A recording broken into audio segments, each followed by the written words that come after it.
आज हम Stanley Miller के प्रयोग के बारे में समझेंगे जो इस पृथ्वी पर जीवन की उत्पत्ति से संबंधित है। स्टेनले मिलर एक अमेरिकी वैज्ञानिक थे जिन्होंने जीवन की उत्पत्ति से संबंधित ओपेरिन जो रूस के वैज्ञानिक थे और हाल्डेन जो इंग्लैंड के वैज्ञानिक थे, इनकी परिकल्पनाओं को प्रयोगशाला में साबित किया। अब हम ये देखते हैं कि ओपेरिन ने जीवन की उत्पत्ति के संबंध में क्या कहा था। ओपेरिन ने लुई पास्चर के जीवोत्पत्ति के सिद्धांत का समर्थन करते हुए कहा था कि यह सत्य है कि जीवन की उत्पत्ति जीव से ही होती है, परंतु यह सृष्टि के प्रथम जीव पर लागू नहीं होता है। प्रथम जीव की उत्पत्ति तो निर्जीव पदार्थ से ही हुई होगी। रासायनिक पदार्थों के जटिल संयोजन से ही जीवन का विकास हुआ होगा, ये ओपेरिन ने कहा था। इसके बाद में हाल्डेन आए। ओपेरिन और हाल्डेन ने कहा कि जो है पृथ्वी, जो आदि पृथ्वी थी, उसके वातावरण में अत्यधिक उच्च तापमान था। मीथेन, अमोनिया, हाइड्रोजन गैसें और जल वाष्प उपस्थित था। आदि वायुमंडल के जो आदि वायुमंडल था वो अत्यधिक अपचायक था क्योंकि ऑक्सीजन नहीं थी, तो जिसके कारण सरल अकार्बनिक यौगिकों से जटिल कार्बनिक यौगिकों का निर्माण हुआ। रासायनिक विकास के फलस्वरूप कार्बनिक अणुओं से ही जीवन की उत्पत्ति हुई। ये इस तरीके का जो प्राचीन आदिकाल का जो वातावरण था पृथ्वी का, वो दिखाया गया है, जिसमें कि जो है बहुत तीव्र तापमान था और इसमें अमोनिया, हाइड्रोजन, मीथेन और जलवाष्प जो है उपस्थित था। तो यहाँ पर ओपेरिन और हाल्डेन ने कहा कि एक बार प्रारंभ हुए जैविक लक्षण ने स्पर्धा व संघर्ष करके वर्तमान सजीव सृष्टि का निर्माण किया होगा।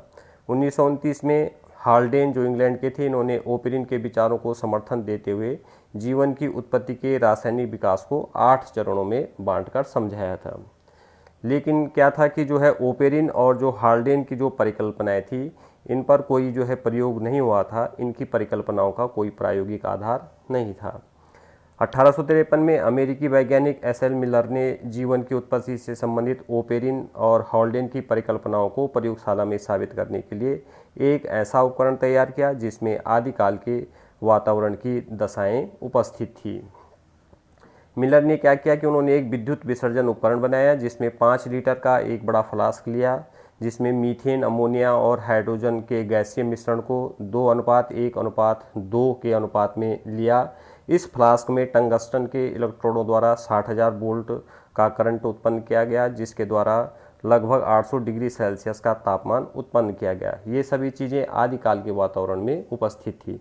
ये इस तरीके का जो है फ्लास्क था जिसमें मीथेन, अमोनिया और जलवाष्प, हाइड्रोजन, ये चीज़ें जो हैं उपस्थित थी और उन्होंने इस फ्लास्क में इस तरीके से इन गैसों का जो है मिश्रण लिया। फिर इन्होंने क्या किया, इस बड़े फ्लास्क को एक यू आकृति की कांच की ट्यूब द्वारा आधे लीटर के एक छोटे फ्लास्क से जोड़ा, जिसमें निरंतर पानी उबलता था और वाष्प बनता था। और इस वाष्प को फिर जो है बड़े फ्लास्क से कनेक्टेड किया गया, जोड़ा गया। बड़े फ्लास्क के दूसरे सिरे को एक कंडेंसर से जोड़ा गया जो गैसीय मिश्रण को ठंडा करने का काम करता था। और कंडेंसर के बाद उपकरण में जो है एकत्र करने की जो उसका जो प्रोडक्ट बनता उसको एकत्र करने की व्यवस्था थी और वहाँ से जो है निरीक्षण के लिए नमूना प्राप्त किया जा सकता था। और ये पूरा जो उपकरण था वो वायुरोधी था। कुछ इस तरीके से जो है स्टेनले मिलर का जो उपकरण था वो था।